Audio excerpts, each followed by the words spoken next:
What's up, everyone? This is Own the Exit. I'm Aaron Leatherdale. I'm talking to all the entrepreneurs out there who haven't had a vacation in years, the ones who are constantly overwhelmed, dropping the ball because you're juggling everything and stuck doing tasks that you're not wired for. If that sounds familiar, you're not alone. So many business owners are stuck working in their business instead of on their business, and that's a recipe for burnout. But what if I told you that there's a better way? What if you could actually create more freedom in your business, scale it without losing your mind, and finally focus on the work that you're actually good at?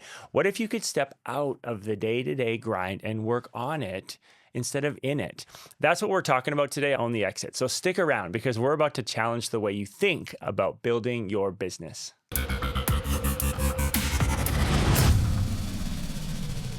All right, I want to talk to you about the power of strategic partnerships, of hiring. And I think every entrepreneur or business owner, maybe not every, but I think a lot of us at our core, we want to delegate, right? There's so many things that hold us back from that, though. A lot of times it's cash flow, right? It's finding the right people to hire or to partner with. And I think it's like a catch-22, right? We're stuck as entrepreneurs doing all the work in our business, which kind of hinders our growth because we're doing every single task within the business. But in order to bring somebody on, we need to have the growth, right? So we can sustain that person. And so it's easy to stay stuck. My first hire in my current business was a leap of faith. I hired basically a bookkeeper and an executive assistant, and I honestly wasn't sure how I was going to pay him because I was a solopreneur. I was doing everything myself. But here's what's crazy. Within 6 months of him working with me, I actually made more money in my business than I had for the previous 2 years. And to me, that was a huge return on investment because he was able to take some of the tasks away from me that I was doing more slowly, that I wasn't as good at. And there are only so many hours in a day. And so I was spending a lot of those hours on things that I wasn't really that great at. And here's a principle that I like to think about when it comes to delegation and hiring employees. I have a real estate background, so I base this on leverage in real estate. Let's say a house is $100,000. That would be a cheap house nowadays, but for easy math, you put 20% down, right? So you put 20% cash down of your own cash and you get a mortgage for $80,000. So you put 20% down, but you control an asset that's worth $100,000. That's obviously leverage, right? That wasn't a concept that I struggled with when I was working in real estate or starting to build up my investment portfolio. But I never really applied that concept to employees or partners or delegation. And then I've realized as building a team and having partners and employees and different folks that are working with me or for me, it's the same concept. If someone is getting a $50,000 a year salary, I want to see that business generate $250,000 in revenue. And obviously that's not all profit and everything, but it's a principle because there needs to be a return on investment of that, the new person that's coming on or the new role that's being created. And so if somebody's making $50,000 or $100,000 a year, but the business is only basically generating 50,000 or 100,000 by them coming on, then it's at that point, from a purely financial standpoint, pointless that that person was brought on because it's leverage. And it works both ways with negative leverage. If you bring on somebody for $50,000 that does damage in your business or is lazy or is fraudulent or is the wrong person for that role, you could actually lose more money than even what you paid them. So same thing in real estate. If you buy a bad house, you might, that $100,000 house example, you might put $20,000 down, but then lose another $20,000 because, I don't know, the foundation's bad or something. So you get what I'm saying. But delegation is important just because I say this all the time. I think it's self-awareness. It's a little bit of humility and an understanding of yourself and also confidence in what you're good at and realizing for myself, I'm probably good at about 20% of things. And 80% of things I'm either terrible at or I'm mediocre at. And it's identifying those different things and saying, hey, I'm mediocre at these things, but there's probably somebody that's really good at those things. And that's the whole idea behind delegation. It's not just finding somebody to do something that you're good at because you don't want to do it, or even something that you're bad at, that it's not that you don't want to do it. It's that it's the smarter decision to get people that have certain strengths and aptitudes in roles that are more suited for them, because the business can grow, can be easier for the person doing the delegation. And identifying what to delegate is, I think one thing that I've done is basically just time auditing, where for 2 weeks, there's apps that can do this. I think even Google Calendar has a little thing. It's not super granular, but just write down what you're doing, everything you're doing, and you'll be shocked. You'll be really surprised at the hours per week that are being spent on things that are not your core competency, that are not your area of strength. Those are the first things that you want to delegate. And I've heard it put it this way as well, where you can put like a 1, 2, or a 3 beside it. 1 is highest revenue generating, medium to lowest. The lowest revenue generating tasks, outsource those first. Delegate those first to a virtual assistant or an admin, because those are the tasks where you want to be spending your time as a business owner, as a high-level manager, founder, stuff like that, on the highest level tasks. So that's one way that you can identify what to delegate to other people. And with delegation, a lot of people, they don't like it. There's because of a few reasons. One could be control. If you start a business, that's your baby. You don't want childcare. You're like, only I can watch my baby, as I'm the one who's like the best. I don't want to lose control. They're not going to do as good of a job as I'm going to do. And in some ways that might be true, but I think as your business grows, as you have more responsibilities, like even if you are absolutely amazing at doing something and you can do it 100%, if you delegate it to somebody that's doing it at a 90% level, that's better than not doing it at all. And that was what I was finding with being so overwhelmed. I was dropping the ball. I was not even doing the thing at all or doing it half because of just time.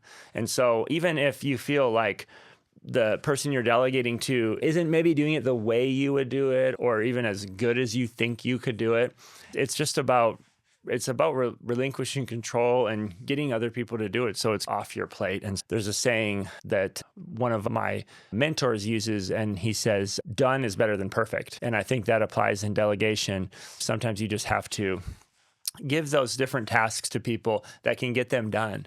But ideally, if you're delegating to the right people, they'll actually do it better than you. And that's what I've found mostly. There's been some times where I have tasks that I've delegated different parts of my company or departments or whatever to people where I'm like, I feel like I could do a better job than that person in that thing that he's doing or she. But usually it's actually the opposite, where I'm like, that person is actually doing a much better job than I could do. Because like I said, I'm only skilled in, say, 20% of things.